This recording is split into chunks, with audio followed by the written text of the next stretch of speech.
I got the invitation to go on this Armed Lutheran radio show, though. You know this guy? Have you seen this? There's two things that I would like to say that make me feel safe. Number one, the fact that there is a radio show called the Armed Lutheran Podcast somewhere in the world. That makes me feel safe.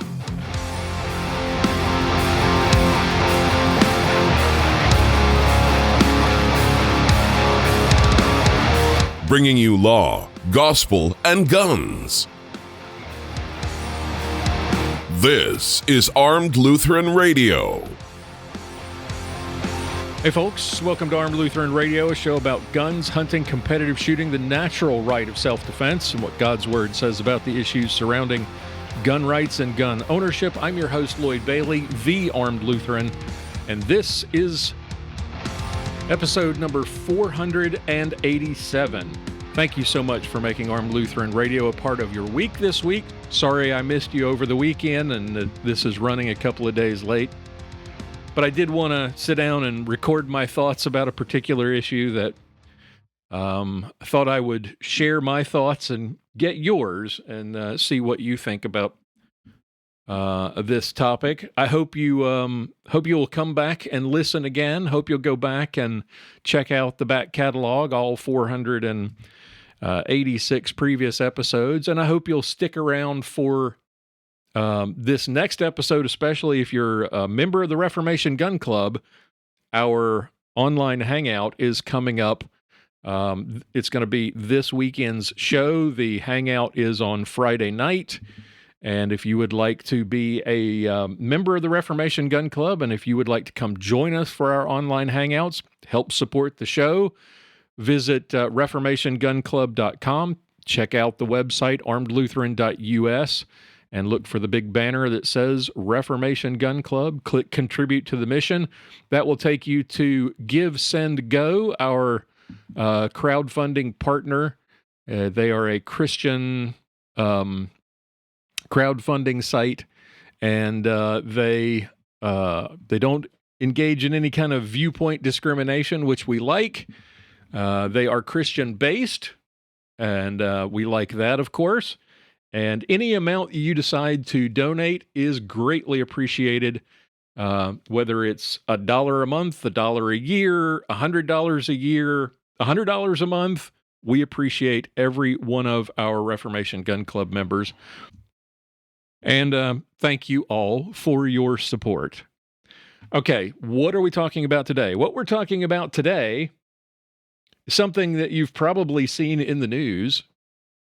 If you've been paying any attention at all, you know that we have been in, I guess you could call it a war against Iran. The United States has been at war with Iran for a couple of months now. But it's been an air war. It's been successful in some regards. We've degraded, with help from our allies in Israel, we've degraded their anti-air defense systems. We have destroyed a good bit of their military infrastructure. We've killed a bunch of their leaders. We've decimated the IRGC. We put the Iranian Navy at the bottom of the ocean. We've degraded their military capability to the point where they're really not able to project military strength beyond random drone strikes against shipping in the Strait of Hormuz and across the strait against our allies on the Arabian Peninsula. But we are now, I think, on about our 75th ceasefire, and we've been told about 75 times that a deal to end the war is imminent. And every time we hear that a deal is imminent, we get very different, very conflicting statements from both sides in this war. My general impression is that this was a stupid idea. Look, I am not opposed at all to the idea of thwacking the Iranian mullahs. Some would say we've been at war with them since 1979. I get it. And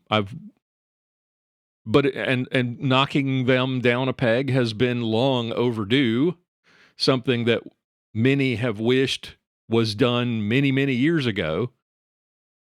But we're now at a point where I think we're going to end up with a deal to end this war out of desperation on the part of the Trump administration, because they underestimated. I was about to say they misunderestimated, but maybe that's a good, that's not really a word, but that's probably a good way to put it. They underestimated the willingness of the Iranian regime to hold on to power and to cling to their geopolitical goals. And short of a military ground invasion, I don't think there's any way that the United States is going to win this war. You don't win wars without conquering territory, and that requires boots on the ground, something that we have not been willing to do. The Iranian mullahs knew that coming into this. They knew Trump campaigned against endless wars. These wars where we put men on the ground, boots on the ground. We end up with, soldiers dying on the battlefield for no really understandable or perceived objective. Wars that go on endlessly and never seem to end. And so, understandably, he would be loath to put boots on the ground in a conflict against Iran, or anyone else for that matter. Now, the use of special forces on the ground, say the action that where we captured Nicolas Maduro in Venezuela, small-scale special operations actions, totally fine, understandable. Those are short-term, well-defined goals, and in and out, get it over with, great, perfectly fine. I think Trump's most ardent supporters would have no problem with the use of our military in that kind of capacity, as we have, as I think we've shown, like I said, starting with the Maduro thing. And I'm sure there are other things that we don't know about. But President Trump made it very clear from his campaign forward that the idea of putting boots on the ground was not something that we were willing to entertain. And he made it clear from the beginning of this conflict that boots on the ground was simply not going to happen. So, knowing that, the Iranians know that all they have to do is hold on to power and wait. Like Osama bin Laden before them, like the Viet Cong, they knew if you just hold on long enough, public opinion will turn against whoever is in power, whoever is running the war, and if we can just hold on long enough, they will either withdraw in ignominiously. I just butchered that word. The United States will withdraw ignominiously and either do the kind of thing that Biden did, where you just pull out willy-nilly with no plan and run away, or you'll do like we are apparently doing now, and we'll try to negotiate a deal, any deal, to get out. That seems to be what's happening right now. The United States, Donald Trump, is so desperate to get out of this war that he's gotten us into that he is even siding with the mullahs in Iran and Hezbollah because Israel dared to defend itself against terrorist attacks by Hezbollah out of Lebanon. So we are now so desperate to get out of this mess that we're going to end up with a deal that is not much different from what Obama cut with the mullahs. The difference in the two is that, well, okay, we degraded their military capabilities and destroyed much of their nuclear capacity. We destroyed a lot of their military. We didn't really change the equation, though. And in the end, we're going to end up giving them piles of cash. And you can argue that, oh, well, we're not going to give it to them. Other countries will give it to them. It's the same deal. They're going to get a bunch of sanction relief. They're going to get a bunch of money that's going to allow them to continue to be a menace on the world stage and eventually to redevelop their nuclear weapons program. In the end of this, American lives and money and materiel will have been spent for nothing, except to rearrange the chairs on the deck of the Titanic. This is going to go down as, if it isn't already, it is Trump's biggest blunder. And it comes down to this. If you're going to go into a war and you're not willing to go all the way in order to win, you can't win. Now, how does this tie into the gun debate and the gun rights discussion, or the discussion of gun ownership and self-defense and that sort of thing? What this reminds me of is the discussions that we've had many times on the show about the idea of bringing a gun into a situation and how that alters the dynamic of that, of whatever threats you perceive. If you bring a gun into a situation, and you need to be prepared to use it. We've talked about this many times before. If you feel threatened, if you are,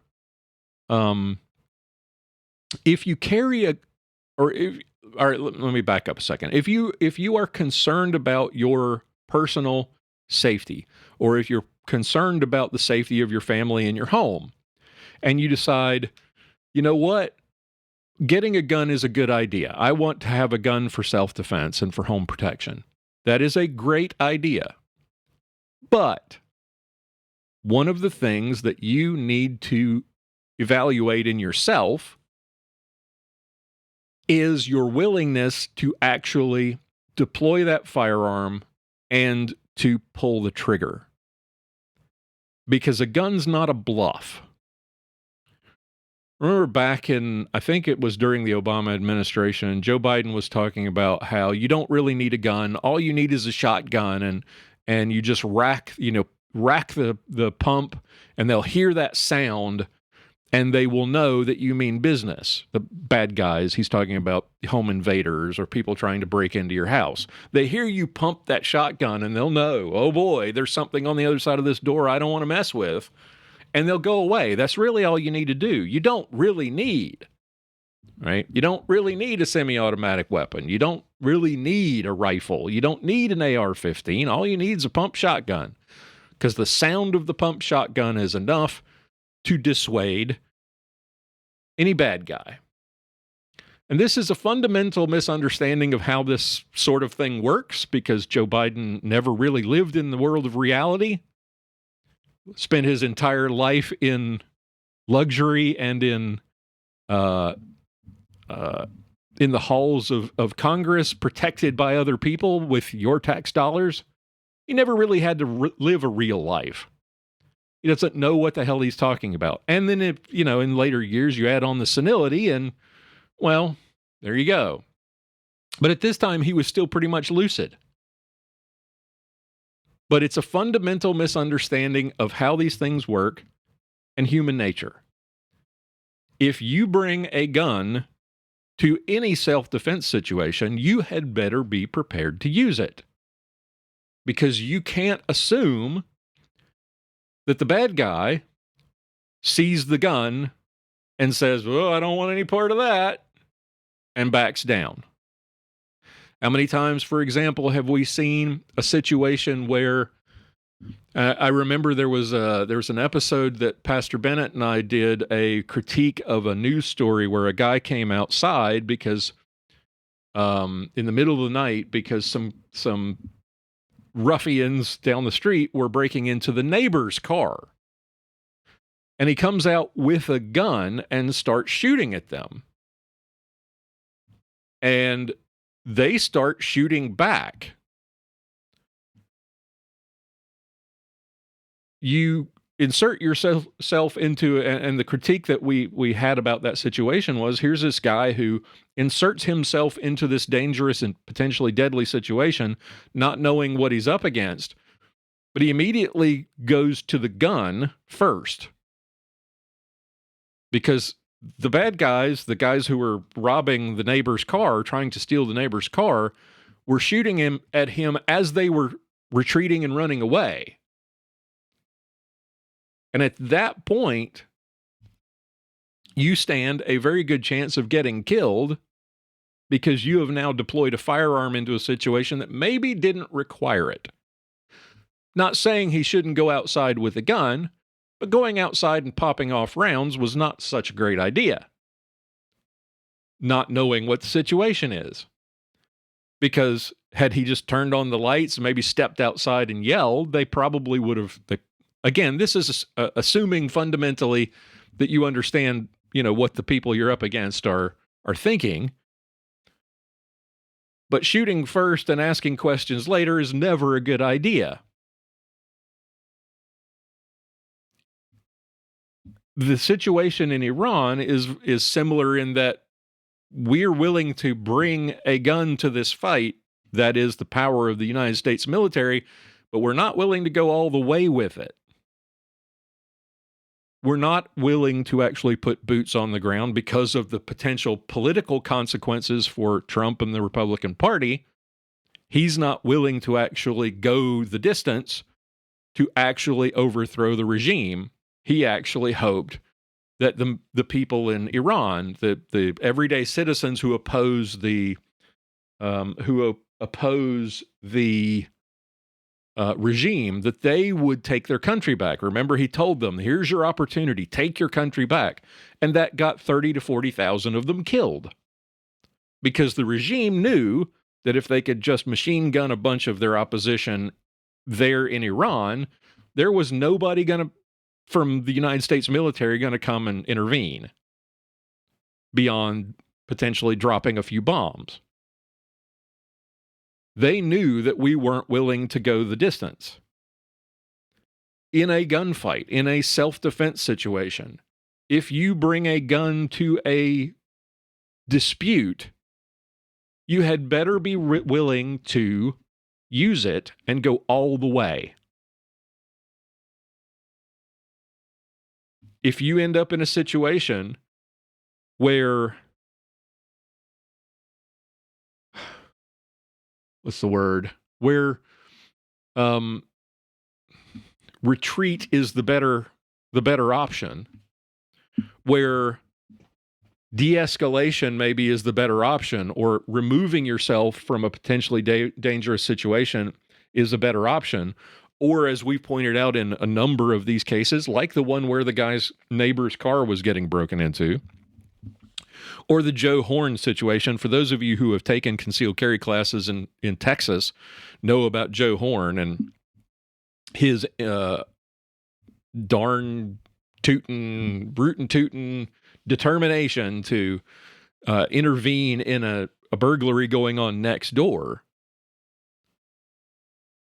The better part of valor is to be a good citizen, pick up the phone, be a good witness, call the police, give them the information that you see, unless somebody is in grave danger of bodily harm or death. Then it's a different situation. But if you see someone being robbed, or you see someone trying to break into a car, this is the most common situation, or somebody breaking into an empty house, and like Joe Horn, and you think, oh my gosh, this is terrible, I've got to stop this, and you insert yourself into that situation instead of doing the things that would help police, be a good witness, take pictures or video or whatever,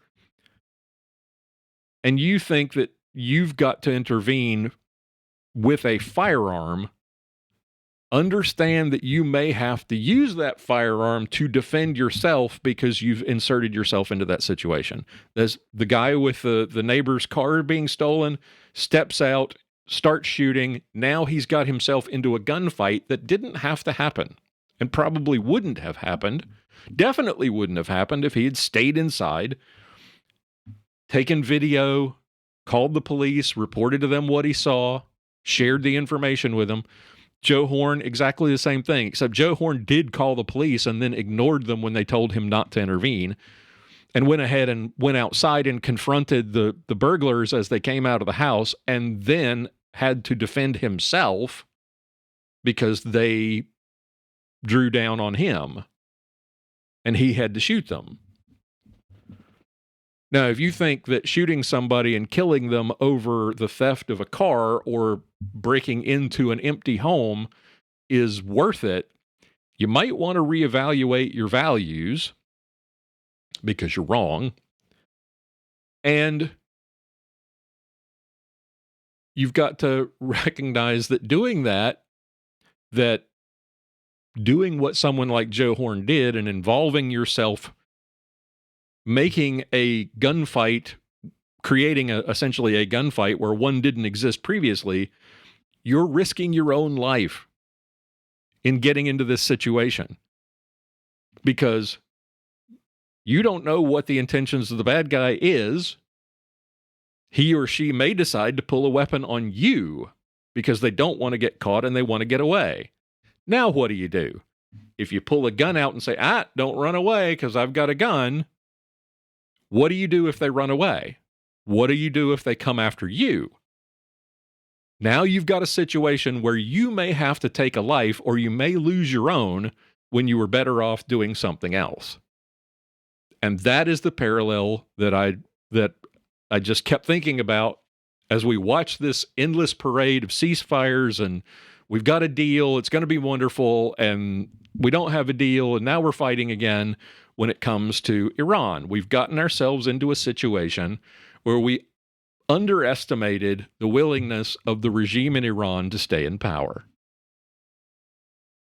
We underestimated their willingness to allow their own citizens to die or to kill their own citizens just to remain in power and to keep pursuing their nuclear and military objectives against the West. And now we're in a situation where we're not willing to pull the trigger and actually finish the job. And so we're left negotiating from a position of weakness. The art of the deal doesn't work if you're not willing to go the full measure. Now, I'm not suggesting that we need to be putting troops on the ground, but we're now in it. And if you're going to finish it, you need to finish it. If you're not going to finish it, you need to get the hell out of it. And if you're going to just cut a deal to get out of it and try to save face, you're not going to leave us in better shape than we were before you started dropping the bombs. Should have just gone with another round of Operation Roaring Lion and just, wipe out their military and then walk away. But no, we've gotten ourselves entangled in this mess. And we endured all these, gas price fluctuations and stock market problems and all these new political distractions instead of focusing on something else more important. And now, Republicans are now staring at the possibility as this war gets more and more unpopular. Republicans are now staring at the possibility of losing the House and the Senate in the next election and basically making Donald Trump a complete lame duck, basically destroying his agenda for the next 2 years if that happens. And now they're so desperate to avoid that they want to get out of this war at any cost. And who's not going to let them off the hook? The bad guy. Iran's not going to give them an easy win here, an easy out. they're going to try to drag this out as long as possible because they would like to see Donald Trump and his political power weakened here in the U.S. so that they can get back to doing what they like to do, which is kill Americans and Jews and Christians and sow terror around the world. And we went into this thinking we knew. This kind of gets back to that whole thing about the neocon idea that every country really wants democracy and every country really wants free markets and all this stuff, and that everybody really wants what we want. Everybody really feels and thinks the way we in the U.S. think. And it really isn't true. This is the same misunderstanding of of people in other countries and other cultures that led us into the neocon stupidity of regime change and spreading democracy that George Bush got us into. It's the same sort of misunderstanding, thinking, well, if I just drop enough bombs on them and kill enough of their leaders, that they'll do what we want. And now you've dropped bombs on them, you've destroyed their military and killed their leaders, but you still haven't driven them from power. And you haven't found a way to make them desperate enough to give up and do what you want. And they know now that you're desperate. And now you're stuck. And you're left having to try to cut a deal at any cost to save your own skin in the November elections.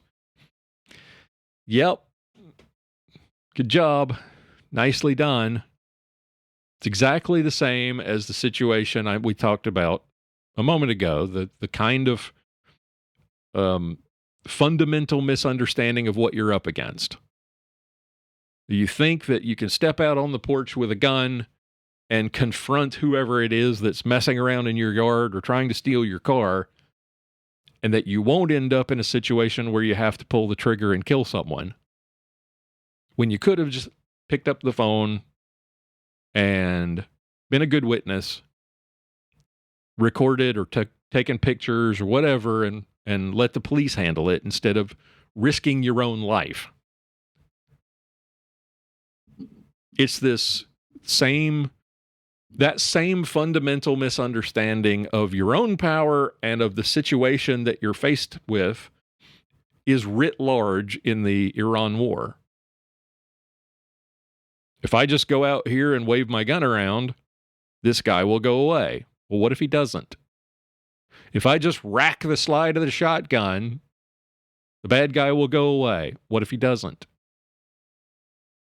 If I go outside and brandish a firearm, the bad guy will go away. What if he doesn't? Now you're in a life or death situation that you weren't in before, and you're in that situation because of your own actions, and it was totally unnecessary. We're not talking about situations where your life is directly, the threat of death or grave bodily injury is imminent to yourself or someone else. We're talking about inserting yourself into a situation where you could have done something different and not put yourself in harm's way, where it wasn't fundamentally something you had to do. You need to take care of yourself, your family, then your neighbors, not necessarily your neighbor's stuff. You certainly don't need to protect your neighbor's stuff with deadly force. You don't even need to protect your own stuff with deadly force. It is when you, your family, your neighbors are under threat of grave bodily harm or death. If you insert yourself into a situation other than that and think that having a firearm is enough to diffuse the situation or to make the bad guy stop doing bad guy things, to paraphrase a wonderful phrase that our former contributor Aaron Israel used to talk about, making the bad guy stop doing bad guy things. If you think that simply having a firearm is enough, you may have overestimated your own abilities. You may have underestimated the bad guy, because they may not be impressed. And they may turn on you, and then you will likely find yourself in a situation where you might have to kill someone, or that person may kill you. You need to be mentally prepared for those kinds of situations. And you need to think these things through before you start carrying a firearm, or before you have a firearm in your home for home defense. Having a gun is not enough. Getting some training, being trained in how to use it, and being trained mentally in the mindset that is required. Can I pull the trigger in a tense situation? Can I end someone's life? Should I put myself in these kinds of situations? If you're not mentally prepared for those situations, then maybe having a gun isn't such a great idea, because it's not a magic talisman. The gun in itself is not going to save your life. It is your training, your willingness to use it properly, that is the difference.